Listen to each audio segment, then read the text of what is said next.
Good morning and welcome to Monday Mornings with Margie. Glad to be back. Hope you're all doing well. And I have another wonderful guest on today, Julie Johnson, who is going to introduce herself to all of us. Welcome, Julie. Hi, Margie. Thank you for having me. Yeah, absolutely. Yeah, so I'm Julie Johnson. I am a licensed mental health counselor here in Iowa in the Midwest. And I am the owner and founder of Heart and Solutions. We are a strength-based counseling agency here in Iowa. We have 9 physical locations across the state. And then we do outpatient mental health counseling in our offices and in our school districts. But then we also do behavioral health counseling for children in home and in school. And so we serve about 500 families, individuals, children, adults throughout each week. And our goal is to bring mental health care to more of the forefront here in Iowa. And I'm also the co-host of the You Need a Counselor podcast. So you can find that on YouTube if you want to watch the video. But if you're interested in the audio, you can listen to that on Spotify or anywhere where you listen to podcasts. And I am also, I'm married. I am the mother of a almost 6-year-old. She's coming up on 6 already. And so she is starting kindergarten. She has just started kindergarten this year. And yeah, so I would love to share any pieces of that, professional pieces of that, personal pieces of that, whatever seems most interesting to, or would be beneficial to your listeners. Sure. So you have a pretty busy life then, I would say. Yeah, I do. I do have a busy life. I'm currently getting my doctorate in behavioral health leadership. Fingers crossed, in 2 months exactly, on November 30th, I will have my doctorate. Wow. That's been a long process, 3 years with, my daughter was 2.5 when I started that process. And everybody said, what are you doing? Why would you ever start a doctorate with a 2.5-year-old in your house? People said that to me, including my husband, and he was right. At the same time, I'm just glad that it's almost over. 2 months left. I can see the finish line. I'm going, okay, I'm ready to do this. Yeah. I also, thank you. I also self-publish children's books. And so I've got a children's book on breathing techniques for 5 years old and younger. My daughter helped me write. And these are basically just the breathing techniques that I used with her when she was 1.5 to all the way up to, she still uses them when she needs help calming down in certain situations, and they're all holiday themed. Okay. So it's called Breathing Through the Year by Julie Johnson. And if you go on YouTube, you can see videos of my 3-year-old and 4-year-old daughter and 5 years old now throughout the years demonstrating these breathing techniques on YouTube as well for any kiddos that might watch that. Very interesting. That's great. So today I wanted to focus in a little bit on a couple things that you and I were talking about. And one of the main topics you talked about being postpartum is not really something I've necessarily covered on my podcast, but I know how critical of a topic it is to address and for people to understand. And with that being said, I thought maybe once we talk a little bit about that, then maybe we could talk a little bit about for somebody struggling, with postpartum or with some kind of mental health issues, anxiety, depression, in general, who need help. How does one get help and what does the process look like? So why don't you tell us a little bit about what you know, either personally or professionally, about postpartum depression and anxiety? Yeah. I will say I can share my story personally I always think I'm a new mom, but she's almost 6. So I'm not really a new mom anymore. I'm a new-ish mom.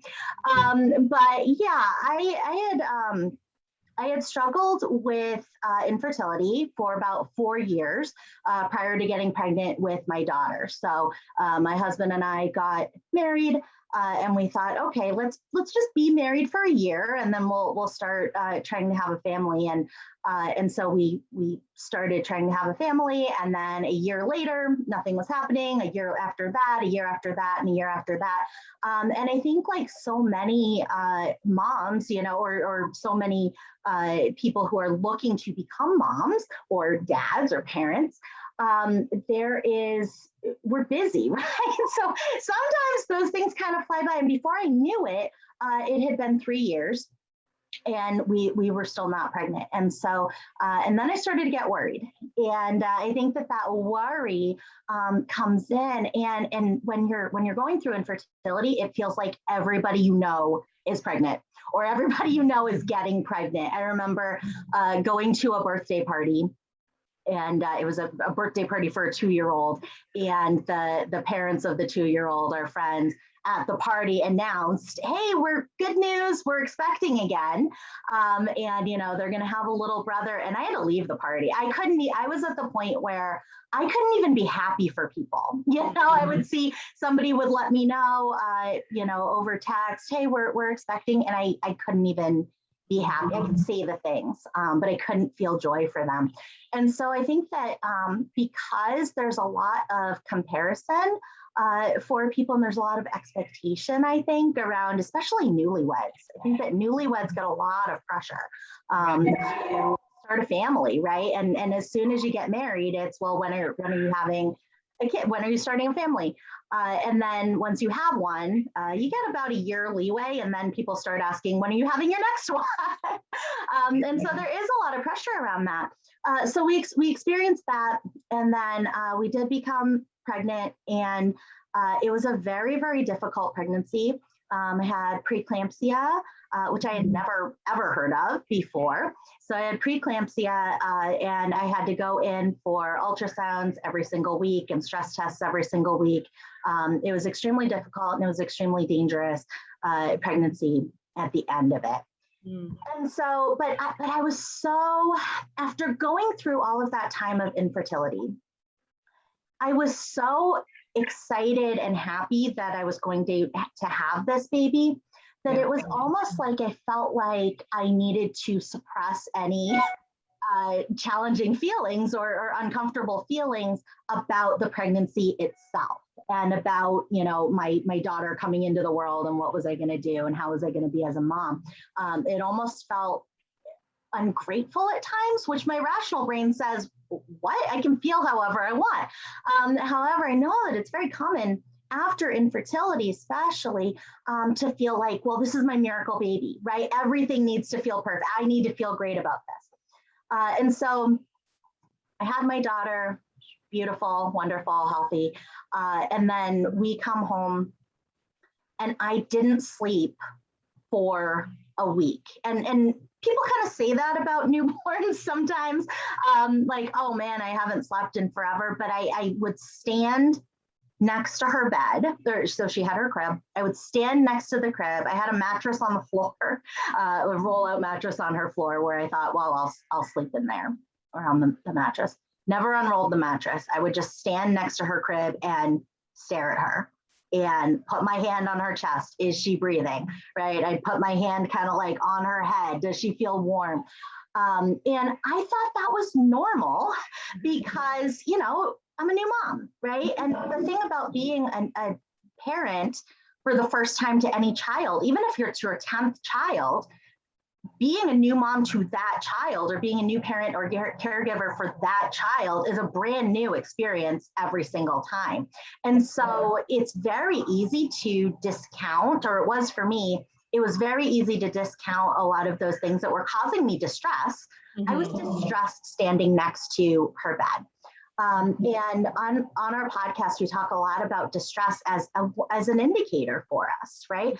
That could have been when we talk about normal, that could have felt totally normal for me to stand next to her bed if I wasn't feeling distress about it, right? So the piece that made it a a problem or something that I wanted to actively work on. And I call those an active project. So the thing that made it an active project was that I was feeling distress while I was doing it. Now, if I was standing next to her crib and watching her 24 hours a day and, checking her breathing and feeling her temperature, but I was feeling joyful about it, right? Or I was feeling even neutral about it, okay. But I was feeling distress, right? I was doing it because of distress. And so I remember not sleeping, standing in front of her crib. I remember when I would have to go downstairs to either to like put pumped breast milk in the fridge, right? Or bring up a new bottle or do anything like even to like feed myself, right? Go downstairs to the fridge, get some tea. I would feel as though, and I remember the feeling as though I was harming my daughter, right? That I was putting her in, it felt like she was sitting, instead of laying in her crib fast asleep, it felt like she was on a cliff and I was going downstairs to get tea, Sure. right? And so I remember those such intense feelings, but I think that as a society, before I was a mom, I didn't know what it was like to be a caretaker for a child. I also don't have any younger siblings, right? So I had zero basis of comparison. And I think that's the case with any new caregiver, right? Whether it's through adoption, I'm adopted, my parents tell me lots of stories about when I was first adopted because it's brand new to us. Sure. So I remember these feelings and I had never considered that I would have postpartum anxiety. So growing up as a child, I had social anxiety. Growing up as a child, I had some generalized anxiety. So I was kind of used to that. And so the idea that so I thought, well, I might be susceptible to postpartum depression, right? I might have some of those symptoms. And I was kind of preparing myself for that, creating my supports around me for that. We talked a lot about that in my mom's group. And so I was feeling comfortable with that. I'm in the field. I'm going, okay, I'm feeling good here.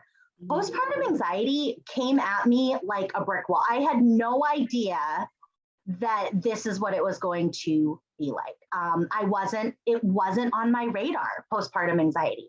And I think for a lot of people, when we think about new parents, and by the way, it's not just moms, right, that experience this. So new caregivers of all kinds experience this kind of anxiety afterwards, and it doesn't get talked about hardly ever, right? How often do we hear the term postpartum anxiety, and how often do we hear the terms postpartum psychosis? Right. Hardly ever, right? We hear baby blues, right? They used to call it, and we hear these terms, and I think that it's because there is national media coverage sometimes on postpartum depression because there's that danger element, right, for the child, and so it does get more publicity, it does get talked about, and there are more discussions about it, trying to prep parents for that. Postpartum psychosis is way more common than I thought. No, I didn't experience postpartum psychosis, but postpartum anxiety, I was not prepared for. Nobody told me about that. And when I speak on other platforms or at conferences and I bring up postpartum anxiety, a lot of people will say, oh my gosh, I didn't know. I didn't put that together, but I experienced that. I felt that, right? Yeah. And we think it's just our hormones kicking in. We think it's just our instincts kicking in, but it's that distress, right? Of course, we have nurturing feelings towards our children. Of course, right? But if we're feeling distressed about it, that's where it becomes an active plan. And it sounds too like also there becomes like an irrational piece. Part of what's causing the distress is the irrational thoughts, like the going downstairs, but feeling like you're harming your baby who's totally 100% fine in the crib, but you having those irrational thoughts that increase that level of distress. Absolutely. And, my brain 5.5 years later can say, that was an irrational thought, right? I can say, hey, when I would pick up my daughter and I would feel like, what if I faint, right? What if I pass? There was no reason that I would pass out, but what if I do? She's going to hit her head on the crib, right? So my brain would go there. And 5.5 years later, I can go, yeah, there was no reason to think that I was going to pass out, right? Or that she was going to be harmed while I went downstairs to make tea. But in that moment, it is so hard to identify those irrational thoughts. And so one key with those is sharing those thoughts, trying to say those thoughts out loud, or trying to text those thoughts to another person. And so, of course, a therapist, a trained mental health counselor is a really great person to share those thoughts with, because the thing about sharing those thoughts or saying those thoughts out loud to somebody else is that also terrified me, right? So I wasn't, my husband could see what I was doing, but he had no idea what was going on in here, right? And so, and the idea of saying those things, even to my husband, right? And he knows now, but in that moment, they felt like either he was going to say, well, yeah, of course you feel that way, right? She's a delicate little thing. Of course you feel that. So I thought that either he was going to say, well, yeah, everybody feels that way, or he was going to be afraid for her as well, right? That I was going to spread my feelings to him, or my fears about like sharing those thoughts and feelings with my friends, right? That they were going to one, either say, oh, that's normal, everybody does that. And part of me was like, it's not normal. It's not feeling normal. But either that they would kind of do it that way, or that it would kind of intensify it, right? And also sometimes I just didn't even know that I was having a problem, that there was anything to actively be doing something about. And so, but saying those things out loud to a therapist, that person is not in love with your child the way that your partner is, the way that your parents are, the way that, you know, your extended family is. They have no investment other than the safety of your child. They have no investment in what you do, what you're thinking around that child. And so they can help you, if it's postpartum anxiety based, they can help you to sort out those feelings. And sometimes when we just say it out loud, even if there's no therapist in the room, we go, oh, am I really thinking that? Am I really feeling that? You know, and that's one of the biggest benefits, I think, of seeing a mental health counselor. And honestly, I recommend, even for people who are either doing family planning now, right? Or if you are planning to have a child, if either through pregnancy, through surrogacy, if you're adopting a child, that now is a great time to start that process, because the idea of starting mental health counseling, even on the phone. So at the time that right now, telehealth is all over, and telehealth is so much more available for new parents who are at home with their children. But just the idea of starting a new relationship at the time that I was already beginning and developing the most important relationship in my life was very, very overwhelming. And I'm a therapist, right? So I know it's important. I know that it's useful. And so, you know, luckily, I was already I've been in therapy since I was 13. And so, and because I know that it helps. I know that it helps me. I know that it helps other people. And so I felt fortunate that, you know, I've already got this person and we already have a relationship. But the idea of building a new relationship at that time of life is very overwhelming. And so, you know, you see parents who are expecting a child in 8 months and they sign them up for the preschool waiting list, right? They sign them up for pre-K waiting list. And I think that starting a relationship with a therapist, you are about to go through so many changes. And not only does our life and our schedule change the way that, you know, we kind of initially might think about, yeah, I might get less sleep than I used to, my schedule is going to be different, but our identities are changed. And our relationships with our family members have changed. So even our parents, our siblings, they're now grandparents to our children. That's a whole new piece of our relationship. And so there are going to be all of these changes. And so I always kind of recommend doing that, starting that work early, so that once you are in that position, once that new child comes into your life, you've already got that established relationship built. It can take 3 months, it can take 6 months, it can take a year to feel comfortable with your mental health therapist, right? And to really be able to say some of those things that it was hard for me to say to anybody, right? So laying that foundation, I always think is a great thing to do. And just to kind of piggyback on what you're saying about the sort of reaching out and establishing a therapeutic relationship with a mental health counselor sort of ahead of time, the other aspect of things that I think really changes and becomes really sort of highlighted is the co-parenting. And often one of the things that causes stress in people's relationships is they're not on the same page with co-parenting. And so doing some work also between the couple is also, I think, extremely helpful. And also one thing that I noticed in becoming a parent, and I became a parent through adoption, is that, and I see it with people who give birth to babies, like everybody is an expert on how you should do things. Yeah. And everyone feels like they're entitled to tell you their opinion.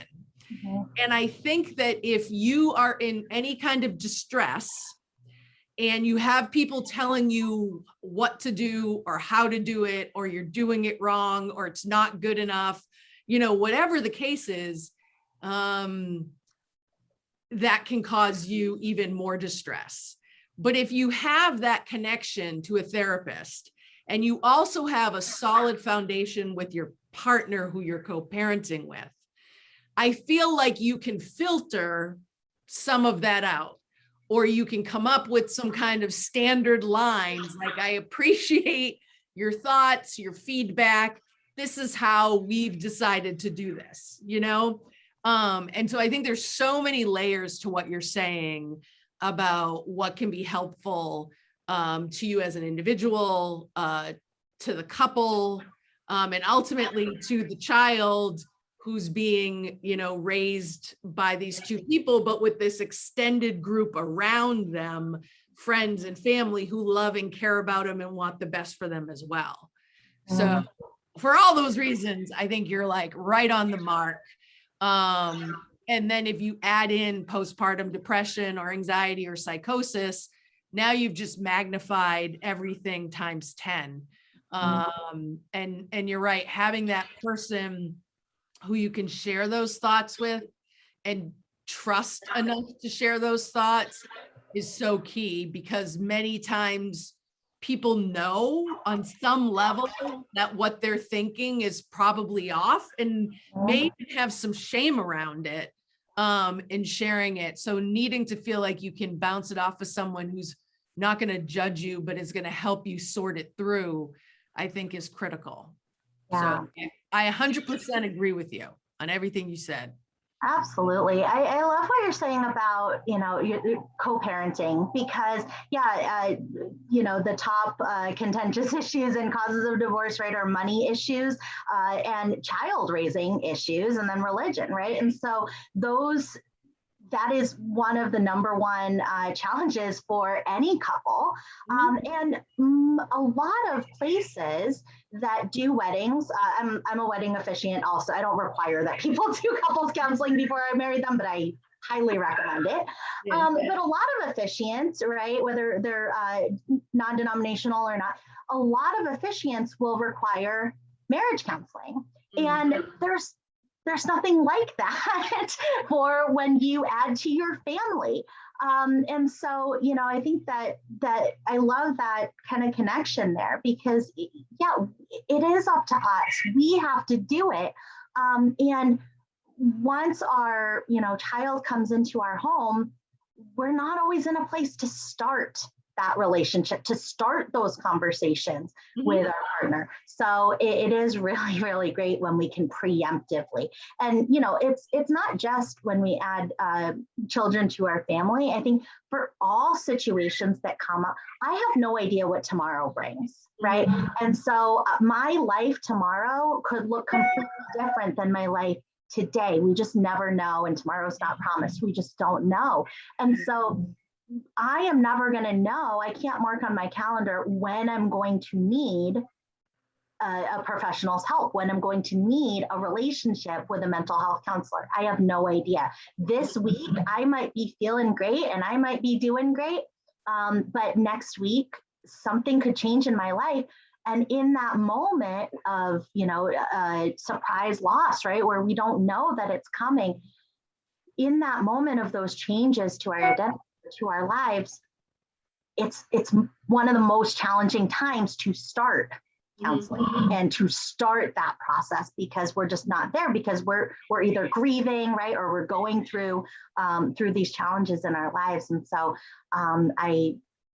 I always recommend just to start the relationship, even if it's, hey, I'm just going to meet with this person every other week, or I'm going to meet with this person every 3 weeks, just to be creating that relationship, so that when I do need that support, when I do need that help, I've already got somebody established and I'm ready to then dig in and do the work, as opposed to starting that process from the very beginning. Right. So in talking about, someone, let's just say someone that was in your position who didn't have someone, and they're needing to look or get a therapist to help them. Can you just do it doesn't have to be long, but a brief walkthrough on sort of like, what would somebody do who is in that position to sort of access the help they need and move forward with that?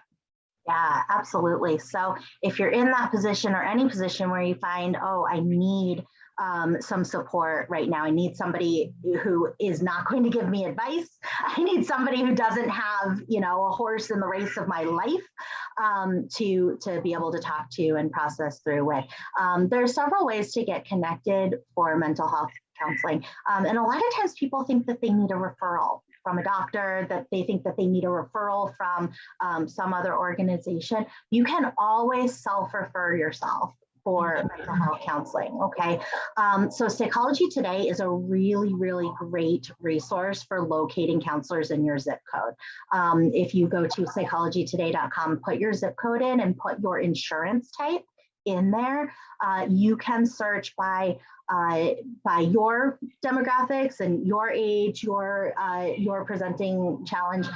You can also sort the providers, right? If you're more comfortable meeting with somebody who has more experience in a certain topic or a certain situation, then you can sort that way as well. You'll get to see pictures and contact information and bios. A lot of times people are putting photos of their office as well, which is really nice, because it does overcome one of those barriers, at least to starting therapy, which a lot of times is, oh my gosh, I got to find this place, I got to park my car, right? I have to are there meters there? I mean, those are all real challenges to coming into therapy, just the logistics of it, or what is this office going to look like? Can I picture myself in it before I go, so that I feel a little bit more comfortable? Some providers on there have little videos of themselves, just introducing themselves and talking about their background, so you can kind of get a little sense of how that person presents as well. So Psychology Today is a really, really great resource. I always recommend that. Your family doctor too, you don't need a referral from your doctor. You can call in and get scheduled yourself.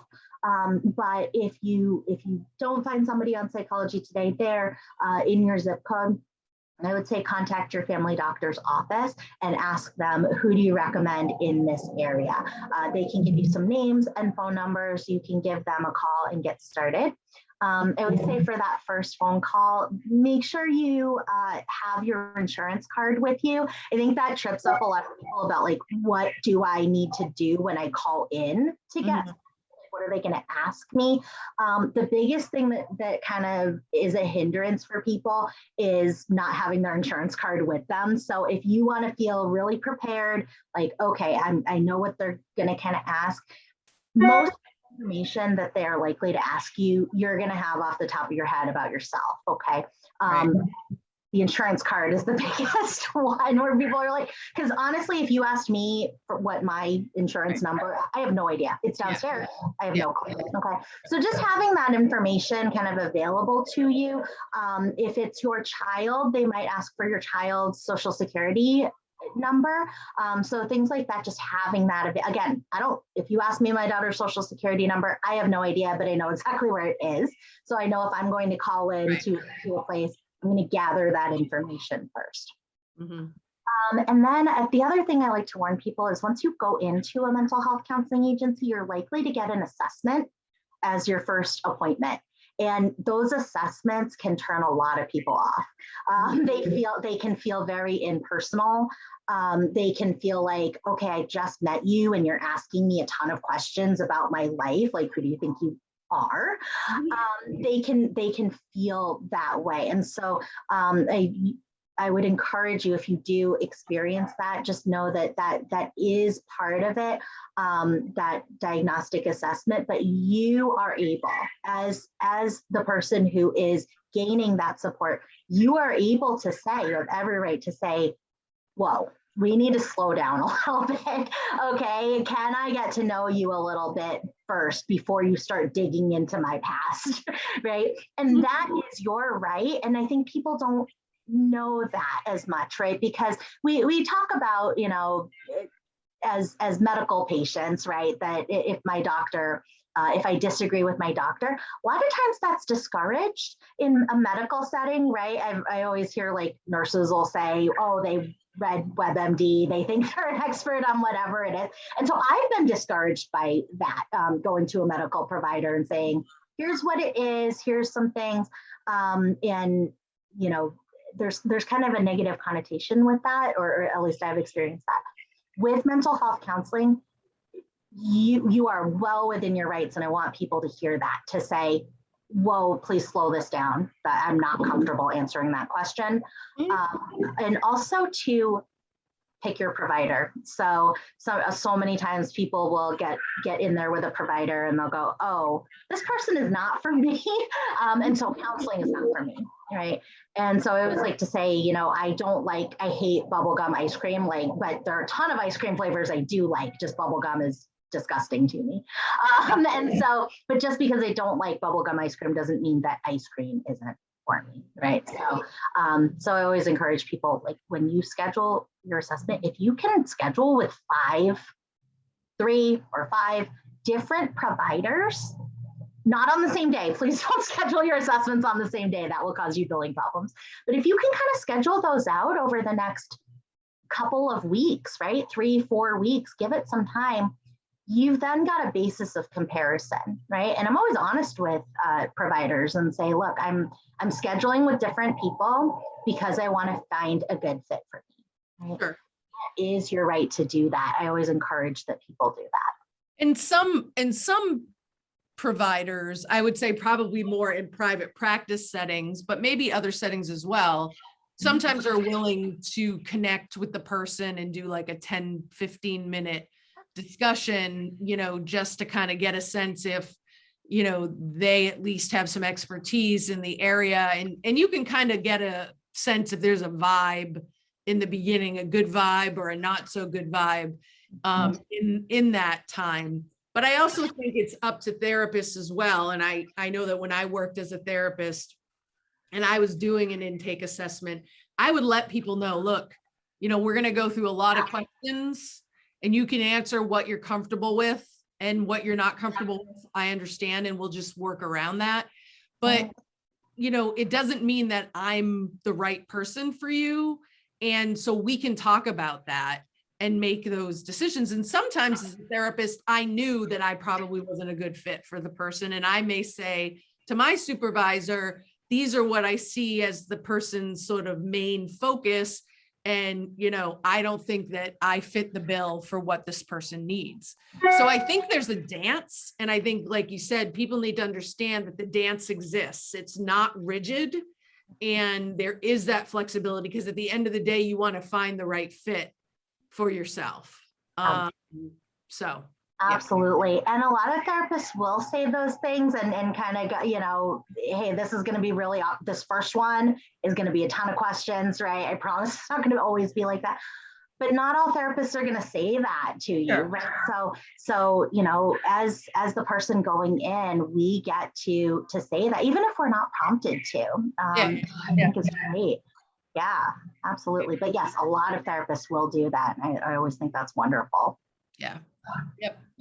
And I guess I would sort of end this kind of topic with that, that, it's worth putting the energy in, to do this for yourself. And there's people, if you have an ear infection, if you, stub your toe and break your toe, you go to the doctor and you get it addressed. And there's still a lot of people feel like, when your heart's broken or you're, feeling emotional pain, or you're grieving, or, you're experiencing other more intense symptoms, that somehow those don't deserve the help. And we have to change how we think about mental health. Also, because there's such a correlation between mental health and medical health. And they're really one and the same. And so, I'm with you as far as advocating for people to get the help they need. And if you can't do it yourself, asking someone to help you do it. Because sometimes it's hard for you to do it for yourself. So find someone that can help you to get the help that you need. Yeah, absolutely. Absolutely. And when, talking with your support people around you, right, it can be really helpful to have code words even with the people around you, right? And establish those when you're feeling well, establish those when, before the child comes, to kind of have those code words available, because sometimes we don't have the words to express what it is, but we still need help, and asking for that help can be really hard. So so I love that idea. Just preparation for that. Yeah, absolutely. Mental health counseling is for everybody, just like dentistry. Dental health is for everybody. Medical health is for everybody, and mental health counseling is for everybody. And if you're listening to this episode and you have interest in, if you are on the fence about starting mental health counseling, or you have interest in learning more about why you need a counselor, you can listen to my podcast. It's called You Need a Counselor, and we have new episodes every week. Great. Well, thank you so much for coming on and sharing, both your personal story and your professional and personal, I guess, recommendations for people who are in distress and need help, and for people sort of to also think about preparing themselves for when they're, potentially going into more difficult transitions in their life. So appreciate having you today. Sure. Yes. Thank you for having me. And thank you all for listening. I hope you have another great week, and I will talk to you next week. Be well.